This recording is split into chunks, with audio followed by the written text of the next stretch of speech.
first question. So you've seen fighting, right, in hockey. Have you ever wondered if they're allowed to sue each other? Like if somebody gets hurt after a fight? Oh, that's a really good question. I would say, depending on the type of penalty that resulted from it, or what type of injury resulted from it, would that? So like you're an Avs fan, right? Remember, Mhm. what's his name? I can't even remember his name. It's bad, but like they cheap shot him from behind. They slit his skate. He was paralyzed. Right. Like, is that? Can you sue for I something like would that? think so. I would hope so. Yeah, for that you can. What about if it's just like a regular? Let's say I check you into the boards, and I hurt you, nothing. I would think no. All right, That's one for one. just a given in hockey, right?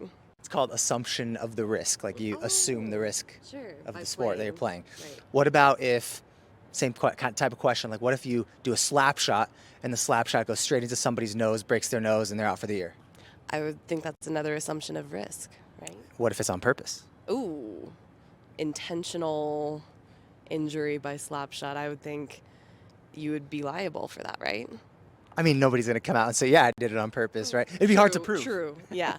Ooh, that's a good. How would you prove that? I don't know. How would you prove it? I don't know. Actually, I really don't know. It's never come up, right? Let's hope it doesn't happen, right? Let's hope so. All right, 2 for 2. All right, third question. This is going to be a wild curveball. We have a Zamboni out there. What happens if a Zamboni runs over a player, like doesn't see the player? Who's liable? We would be, because it's our job to make sure that the field of play is clear of patrons, coaches, players. Even if a hockey player just like, We do have a policy, and it is stated and written around that they are not allowed to be on the field of play. So if they hop out, I would think that they would be liable, or that our policy would state you're not allowed to hop out without us knowing.